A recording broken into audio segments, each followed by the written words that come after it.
नमस्कार दोस्तों, मैं doctor Ravindra Savarkar mid school में फिर से आपका एक बार स्वागत करता हूं। आपने आजकल न्यूज़ में सुनना ही होगा कि इंडिया में कोविड-19 के केसेस रिसेंटली बढ़ रहे हैं। इसी स्पाइक को देखते हुए नेशनल टास्क फोर्स ने अडल्ट पेशेंट में कोविड-19 के ट्रीटमेंट के लिए कुछ रिवाइज गाइडलाइंस रिलीज किए हैं। इस वीडियो में मैंने इन्हीं गाइडलाइंस को एक्सप्लेन करने की कोशिश की है। कोविड-19 को 3 कैटेगरीज में डिवाइड किया गया है।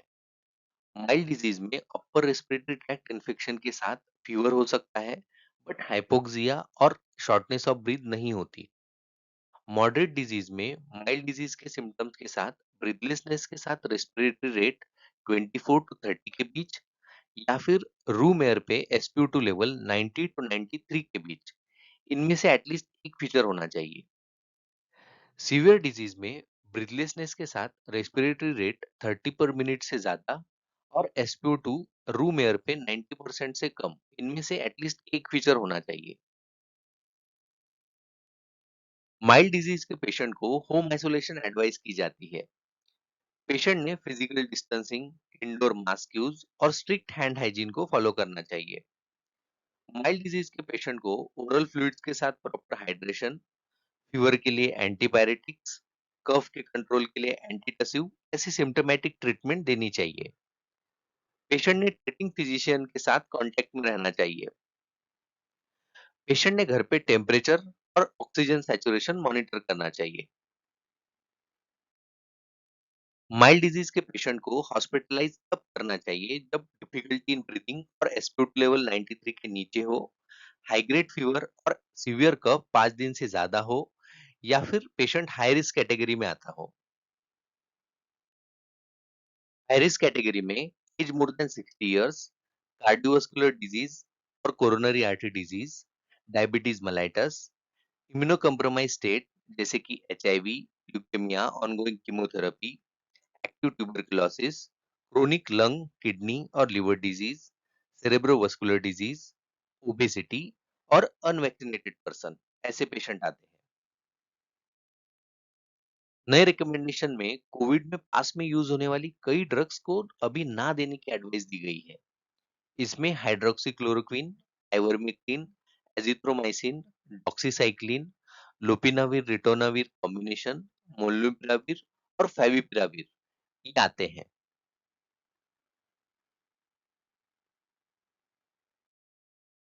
कोविड 19 में अगर बैक्टीरियल इन्फेक्शन का क्लिनिकल सस्पिशन हो तभी एंटीबायोटिक्स देने चाहिए। कोविड 19 के साथ साथ अदर एंडेमिक इन्फेक्शन के को इन्फेक्शन की पॉसिबिलिटी को हमेशा ध्यान में रखना चाहिए। माइल्ड केसेस में सिस्टेमिक कार्टिकोस्टेरॉइड्स इंडिकेटेड नहीं होते।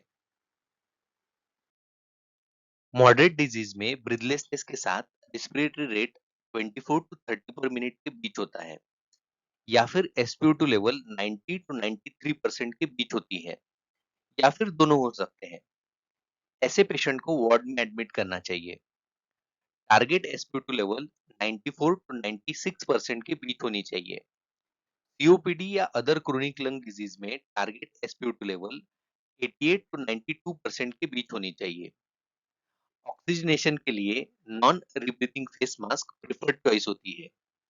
इसमें mask, O2 line, reservoir bag, expiratory valve और इंस्पायरेटरी वॉल होते हैं। O2 लाइन से ऑक्सीजन रिजर्वायर बैग में आता है। इंस्पिरेशन के टाइम ऑक्सीजन इंस्पायरेटरी वॉल से मास्क में और वहां से लंग्स में जाता है। एक्सपायरेटरी वॉल से इंस्पायरेशन में कोई फ्लो नहीं होता। एक्सपायरेशन के टाइम इंस्पायरेटरी वॉल से कोई फ्लो नहीं होता, बट एक्सपायरेटरी वॉल से एयर बाहर चली जाती है। एक्सपायर्ड एयर रिजर्वायर बैग में नहीं जाती और बैग में प्योर ऑक्सीजन भरी रहती है। इस तरह नॉन रीब्रीदिंग फेस मास्क से ऑक्सीजन एफिशिएंटली यूज होता है। अवेक प्रोनिंग भी इनकरेज करनी चाहिए। पेशेंट की पोजीशन सिक्वेंशियली 2 आवरली चेंज करनी चाहिए।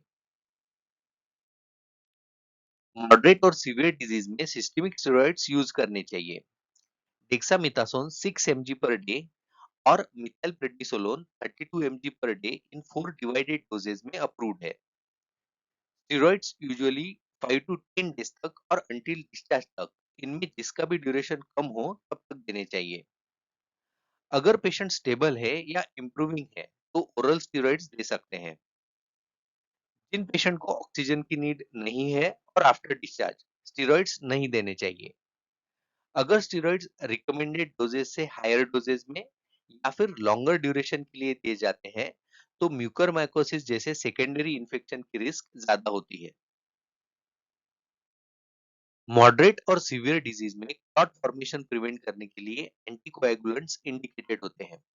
कोविड-19 में अनफ्रैक्शनेटेड हेपेरिन और low molecular weight heparin approved anticoagulants हैं।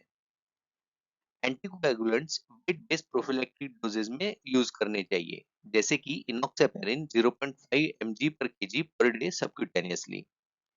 एंटीकोएगुलेंट्स तभी देने चाहिए जब कोई कॉन्ट्राइंडिकेशन और ब्लीडिंग की हाई रिस्क ना हो। एडमिटेड पेशेंट की मॉनिटरिंग बहुत जरूरी होती है। Clinically respiratory rate, haemodynamic instability के लिए पल्स रेट और ब्लड प्रेशर और change in oxygen requirement monitor करने चाहिए। रेडियोलॉजिकल मॉनिटरिंग के लिए सीरियल चेस्ट एक्सरे या हाई रिजोल्यूशन सिटी चेस्ट अगर क्लिनिकल वर्सनिंग होती है तो ही करने चाहिए। लैब मॉनिटरिंग के लिए सीआरपी, डी डाइमर और blood sugar every 48 to 72 hour करने चाहिए। Complete blood count, renal function test, liver function test every 24 to 48 hour करने चाहिए। सीवियर डिजीज के पेशेंट को आईसीयू या एचडीयू में एडमिट करना चाहिए। सीवियर डिजीज के पेशेंट में symptomatic treatment, use of steroid, use of anticoagulants, monitoring, ये सब मॉडरेट डिजीज के जैसे ही किए जाते हैं। सीवियर डिजीज के पेशेंट में अगर O2 रिक्वायरमेंट बढ़ती जा रही है, तो वर्क ऑफ ब्रीदिंग देखकर फर्दर एक्शन डिसाइड की जाती है। Work of breathing breathing pattern से पता चलता है। अगर वर्क ऑफ ब्रीदिंग लो है, जिसमें क्वाइट ब्रीदिंग होगी, ऐसे पेशेंट में नॉन इन्वेजिव वेंटिलेशन यूज करना चाहिए। एनआईवी फेस मास्क या हेलमेट जो भी अवेलेबल होगा उससे दे सकते हैं। अगर वर्क ऑफ ब्रीदिंग हाई है, जिसमें लेबर्ड ब्रीदिंग होगी, ऐसे पेशेंट में इन्वेजिव मैकेनिकल वेंटिलेशन यूज करना चाहिए। अगर पेशेंट एनआईवी टॉलरेट नहीं कर रहा हो, तो भी इन्वेजिव मैकेनिकल वेंटिलेशन यूज कर सकते हैं। हाई फ्लो नेजल कैनुला भी एक ऑप्शन हो सकता है। मॉडरेट और सीवियर डिजीज में सपोर्टिव केयर के तौर पर आईवी फ्लूइड्स के साथ यूवोलेमिया मेंटेन करना चाहिए। सेप्सिस और सेप्टिक शॉक को प्री एग्जिस्टिंग प्रोटोकॉल और लोकल एंटीबायोग्राम के अकॉर्डिंग ट्रीट करना चाहिए। न्यूट्रलाइजिंग मोनोक्लोनल एंटीबॉडीज और कन्वलेसेंट प्लाज्मा यूज नहीं करना चाहिए। रेमडेसिविर या एंटीवायरल कोविड में काफी यूज की गई है, लेकिन रिसेंट गाइडलाइंस के अकॉर्डिंग रेमडेसिविर हर एक पेशेंट में नहीं देनी चाहिए।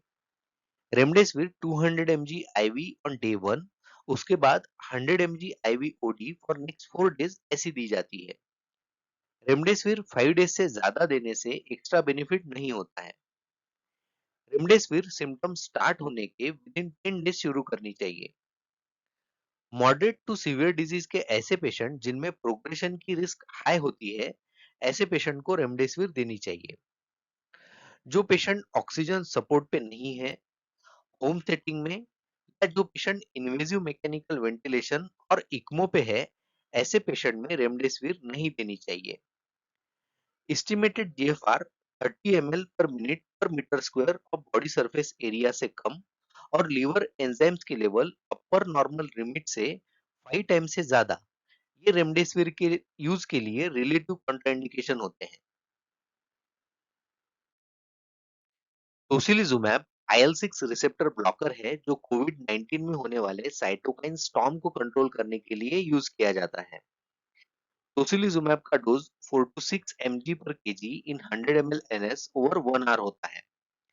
टोसिलिजुमैब सीवियर डिजीज के ऑनसेट के या आईसीयू एडमिशन के विद इन 24 टू 48 आवर देना चाहिए। जिनमें नीचे दिए गए क्राइटेरिया पूरे होते हो, ऐसे पेशेंट में टोसिलिजुमैब दे सकते हैं। ये क्राइटेरिया होते हैं रैपिडली प्रोग्रेसिंग कोविड-19 जो स्टेरॉइड को एडिक्वेटली रिस्पॉन्ड नहीं कर रहे हैं और ऑक्सीजन सप्लीमेंट और इन्वेजिव मैकेनिकल वेंटिलेशन की जरूरत पड़ रही है। टोसिलिजुमैब स्टेरॉइड के साथ दिए जाते हैं।